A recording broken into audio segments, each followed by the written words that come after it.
शिवराय आणि भीमराय हे नातं कधीतरी समजून घ्या. डॉक्टर बाबासाहेब आंबेडकर आणि शिवाजी राजांचा फार मोठा संबंध आहे. पण दुर्दैवानं आम्ही असं बोललो की ओबीसी बांधवांना, तर मी बाबासाहेबांचं नाव घेतलं आंबेडकरांचं, की आमच्या ओबीसी बांधवांना भयानक टेन्शन येते. बरिंगे बाबासाहेबांचं नाव कशाला घेतात. पण खरं सांगू, डॉक्टर बाबासाहेब आंबेडकर नसते आणि संविधान नसतं ना, तर श्रीकांत बरिंगेला इथं उभारून बोलण्याचा अधिकार नसता. हे माझ्या डॉक्टर बाबासाहेब आंबेडकरांचे उपकार आहेत. डॉक्टर बाबासाहेब आंबेडकरांनी काय केलंय? डॉक्टर बाबासाहेब आंबेडकरांनी जेव्हाही पत्र लिहायचे तेव्हा पत्राची सुरुवात जय शिवराय करायचे. पत्राची सुरुवात जय शिवराय, शेवट सुद्धा जय शिवराय. एवढंच नव्हे तर शिवाजी राजांवर स्वतंत्र प्रकरण लिहिलं ग्रंथ आहे हू वेर दी शुद्रास. या पुस्तकात शिवाजी राजांवर स्वतंत्र प्रकरण लिहिलं माझ्या बाबासाहेबांनी. एवढंच नव्हे, संभाजी राजांची न्याय आणि धर्म व्यवस्था या विषयावर सुद्धा त्यांनी तत्कालीन पीएचडीचा प्रबंध लिहिला. पण बाबासाहेबांना तत्कालीन रेफरन्स अवेलेबल न झाल्यामुळे तो ग्रंथ बाबासाहेबांचा अपूर्ण राहिला. एवढ्यावर बाबासाहेब थांबले नाहीत, तर ओबीसींना घटनेमध्ये 340 कलम देणारे डॉक्टर बाबासाहेब आंबेडकर आहेत. एवढंच नव्हे तर 1927 ला ज्योतिराव फुलेंच्या जन्म शताब्दीच्या निमित्त बाबासाहेब कुठे गेले माहिती आहे? रायगडावर गेले. 2 दिवस मुक्कामी राहिले. साला 1927 बाबासाहेबांनी शिवाजी राजांचं दर्शन घेतलं. 2 दिवस मुक्कामी राहिले. बाबासाहेबांचे डोळे गळगळून आले. बाबासाहेबांनी त्या रायगडाच्या समाधीकडे पाहिलं आणि बाबासाहेब म्हणाले, महाराज, 6 जून 1674 ला या देशातल्या 300 भटांनी तुमचा राज्याभिषेक नाकारला. पण आज हा भीमराव तुमचा त्या घटनेचा बदला घेण्यासाठी आलाय. बाबासाहेब महाडला आले, मनुस्मृतीचं दहन केलं आणि शिवाजी राजांचा बदला घेणारा कोणी मावळा असेल तर त्याचं नाव आहे डॉक्टर बाबासाहेब आंबेडकर. हे आता आमच्या बांधवांना समजून सांगण्याची गरज आहे.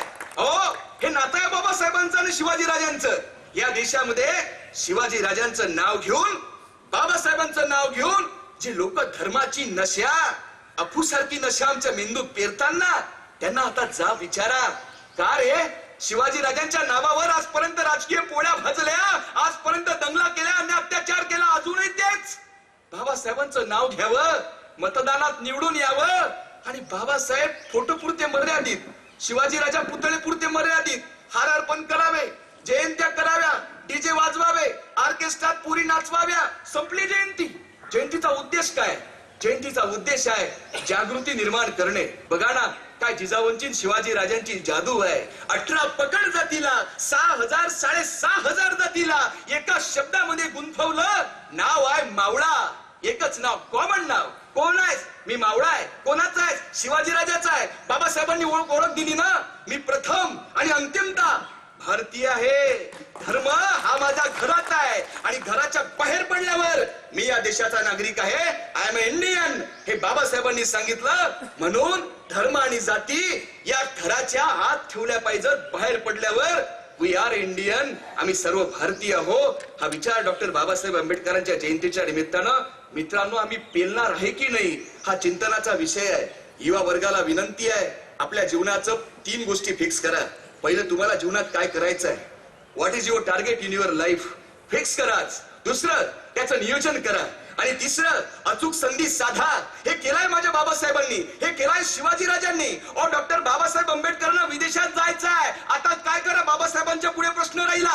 लोक बोलत नव्हती. त्या मुख्य लोकांना बाबासाहेबांनी बोलतं केलं आणि वृत्तपत्र काढलं. वृत्तपत्राचं नाव आहे मूक नायक. 1920 ला शाहू राजांना खबर लागली की भीमराव आंबेडकर एक वृत्तपत्र चालू करत आहेत. कोल्हापूरचे नरेश मराठा समाजाचे शाहू महाराज पुढे आले, बाबासाहेबांना मदत केली आणि बाबासाहेबांना पुढे विदेशात जाण्यासाठी शाहू महाराजांनी मदत केली आहे. शाहू राजांच्या कानावर वार्ता आली की कोणीतरी पीएचडी घेऊन अमेरिकेतून परत आलाय.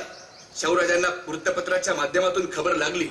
एका नौकराला त्या मुंबईच्या ठिकाणी पाठवलं की जाऊन त्या भीमराव आंबेडकरांना आमचा निरोप पाठव की आम्हाला भेट घ्यायची आहे. पण बाबासाहेबांचा शोध लागला नाही.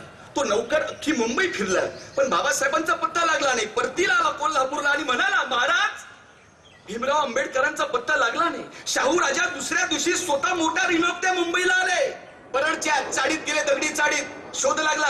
इथे राहतात भीमराव आंबेडकर. एक लहान मुलगा त्या चाळीतला धावत गेला, खोलीमध्ये गेला आणि म्हणता झाला, बाबासाहेब आपल्या भेटीला कोल्हापूर नरेश शाहू महाराज आले आहेत. बाबासाहेबांना आश्चर्य वाटलं. बाबासाहेब गलबलून गेले, खाली आले आणि बघतात तर काय, समोर साक्षात मराठा राजा छत्रपती शाहू महाराज.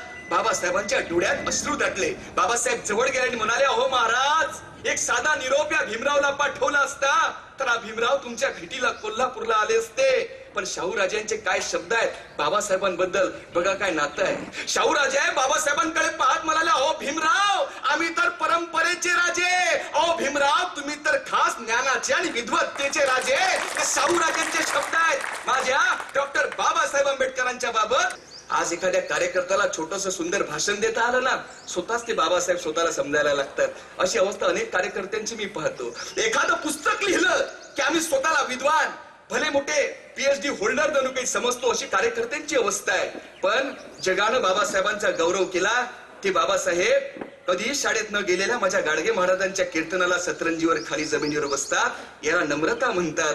ती नम्रता ज्याच्या अंगात मुरली ना, त्यांच्या जयंत्या आहेत.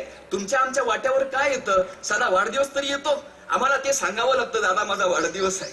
अलीकडे फेसबुकवर माहित पडतं दादाचा वाढदिवस आहे. आणि जर मृत्यू झाला, जर आमची यात्रा या इहलोकातली संपली तर मग काय, घराच्या चौकटीमध्ये बैठकीमध्ये एकाची तसबीर आमची, इकून जन्म तिकून मृत्यू, खत्म हो गई यात्रा. आमची अवस्था आहे.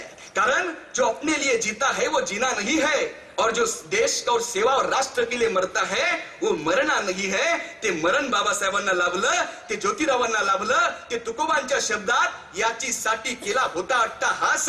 आणि शेवटचा जीवनाचा दिस गोड व्हावा. तो दिवस जर आम्हाला गोड करायचा असेल तर मित्रांनो, महापुरुषांचे प्रेरणा आजच्या युवा पिढीनं समजून घेणं ही काळाची गरज आहे.